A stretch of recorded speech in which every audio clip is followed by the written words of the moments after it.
Marni's here, let's start your day. Fabulously flawed, we're lighting the way. Monday to Friday, new episodes with laughter and love. Let's start the show. We're shaking things up. Don't let anyone dull your sparkle. Motivation, inspiration, and fun.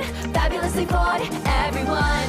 So shine a little brighter. Grab your smile and sing along. The show's about to start with Marni, your host. You can't go wrong.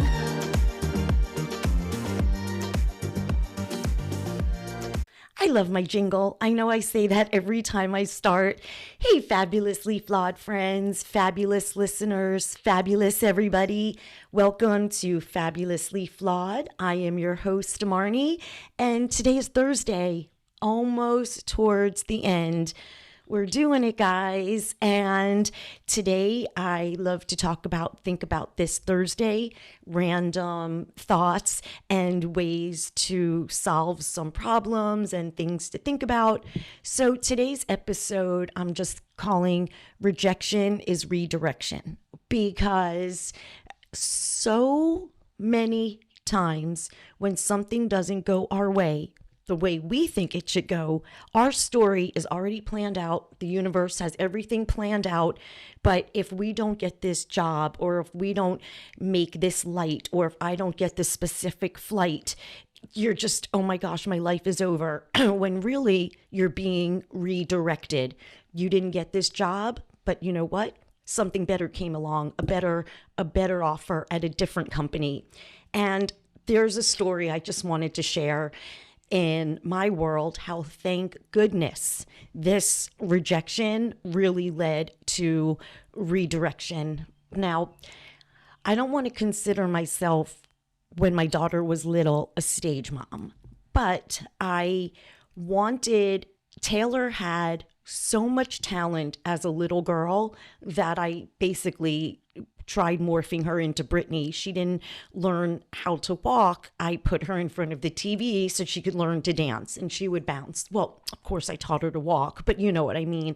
I put her in front of the television and she was doing bye, bye, bye since she could stand up. And Taylor was this personality as a little girl that if there was the school play, she'd be like the head Christmas tree or the head dreidel, or the school play was Bunny Sue. When she was Bunny Sue, she was animated and just so talented. And I, at the time, was a casting director and a talent agent. So I had any kind of opportunity to introduce my daughter for representation. And I wanted Taylor to be a child actress more than anything in this world. I now know I was obviously living my dream through Taylor. So in light of all of these disgusting, disturbing, I can't even talk about revelations of all these child actors, we've always known what went on, but I don't think the depth of torture and what they put these children through. They were not there. I don't think they even cared about the acting. It was all about probably the disgusting perversions that these people were thinking. So now Taylor is 8 years old. I think she was in second grade. Okay, Taylor was in second grade, and I took her to one of Miami's best child management. And to even, I don't know if you understand, to get an agent is so hard. To get an audition is so hard. So the fact that I was able to bring Taylor to this amazing Miami management. So we go down to South Miami and we stop at Fresh Market or Whole Foods or whatever it was, got her little snacks. And I remember buying this bag, some sort of bag of chips. That comes into the story a little bit later. So now I take Taylor and I'm sitting with her thinking, oh my God, I'm looking at headshots on the wall thinking, okay, there's Victoria Justice, there's this one. And I'm freaking out because this is my dream. This is my dream. My daughter had the best friggin' headshots. She had such a personality, and she was going to be a child star. So we're at the meeting and Taylor's sitting there, but did not want to be there. So she's going like this, poop, poop, boop, boop, boop, just playing with anything, pencils, and pretending to go boop, boop, boop, boop, boop, making noise.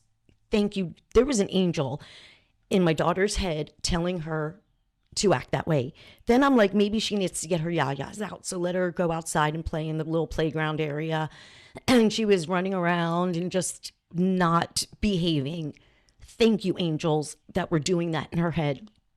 So I am looking at her going, shut up, stop it. Like, this is my dream now. She's ruining. Again, I'm healed. I am able to look back and see how neurotic I was.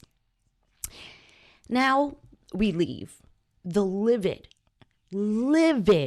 and I am admitting this, I am crazy as fuck at this point. And we leave, and I remember we pulled over, and she was just, I didn't want to be there. And I remember taking the bag of chips and hitting her on her shoulder. Nothing hard, but why would you do that? I was so fucking angry, the tears I brought my daughter to, that I cringe thinking about it. And I say to her all the time, like, thank you, Jesus, for doing that. Because like a lot of these mothers, I think a lot of them, we put our children in this industry trying to live part of our childhood, our dreams, our everything. And now what I know these children have gone through and what it did to their innocence, so now I'm about to I am destroyed because she ruined my dreams. And obviously, if I would have been healed much earlier, this wouldn't even have been a conversation to have. So now my dreams are done. Taylor's hysterical crying. And I have to tell you, that is the biggest, because obviously she was like, maybe we're not ready for this right now. I didn't want to hear that because I know how hard it was to get an agent, to get all these things. And in hindsight, the biggest rejection being redirection was this instance.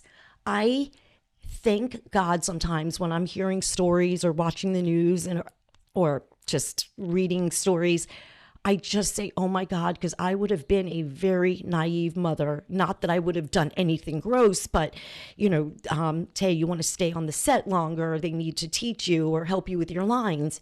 What seems so normal and innocent was not normal and innocent. And thank God 100 times over that Taylor didn't go into this industry. She was just a dancer in Hip Hop Kids. She was the little one with all the bigger kids. And the minute they would perform like all different community events, and they did a couple like bar mitzvahs, but they were always out at different events throughout the city, and they would perform. And the minute Taylor finished performing, she would take off her outfit, her costume, her uniform, whatever it was, and just go back to being Taylor. She never wanted to be in the spotlight that way. Like, she had a natural talent, was always, she did her school plays, she did whatever production she was in, and then she would go back to just being Taylor. And in high school, because of course I gave her acting classes, my boss TR, when I was a casting director, he opened up a children's acting school. So of course, Taylor was always being taught how to improv and just these different classes that helped her with her personality throughout life. When she was in high school, she was the host of all the events at school. She would stand at the podium and be just the hostess with the mostest, the host of the hour. And the confidence that the acting classes gave her wasn't for her to be an actress. It was how to just be in life with confidence and not fear of being seen. When I was in my early 20s, my job was basically taking acting classes. I loved it so much. It's amazing going from horror to just I want to be in commercials. And that just set up a life for me that was just the worst time in my life, but the best time in my life. From being a wannabe actress, I booked maybe 6 commercials, to being a casting director, to being an agent. All of those things fell into place the way they were supposed to. And I'm just, again, at the time, I was livid that Taylor did that. And again, that was the biggest redirection that I ever had. And I am so grateful that sometimes I just sit there watching or hearing these horror stories and I have tears because I was so young and just unaware of maybe I should heal myself, Marni, and love me and not have my daughter be the reason for me. Like my identity was just look at my talented daughter. Taylor's performing. Taylor's doing this rather than I'm pretty fucking amazing on my own. I don't need to spotlight anything to make me look good.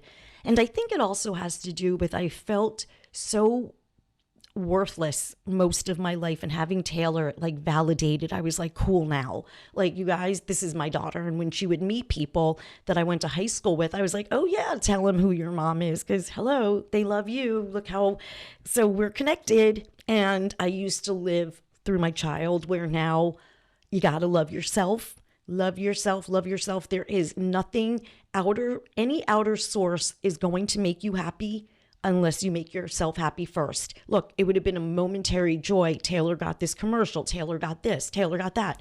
But that still didn't cure my inner, the inner sadness I had, the lack of confidence, or the lack of, the emptiness. I guess I didn't find happiness within myself and I was looking for other things. I'm going to validate myself through Taylor. And best advice I could give today, guys, think about this. Love yourself. Love yourself. Look in the mirror and love that person. And if something doesn't work out because you think it should, know life is working for you, not against you. So on that note, guys, check me out on YouTube, Fabulously Flawed. I have a bunch of videos, more inspiring words, and you can go on TikTok, Shop Marni Inspires. I have about 20 really awesome motivational, affirmational products. And remember to never, ever let anyone burst your bubble, and never, ever, ever, ever let anyone dull your sparkle. Sending so much love and so much peace. Thanks so much for joining us on this episode of Fabulously Flawed. If you're enjoying the show, please feel free to rate, subscribe, and leave a review wherever you listen to your podcasts. That helps others find the show, and we greatly appreciate it. Once again, we're so glad you're here, and we hope you'll come back Monday through Friday for another serving of empowerment, motivation, and inspiration. We'll catch you next time on Fabulously Flawed.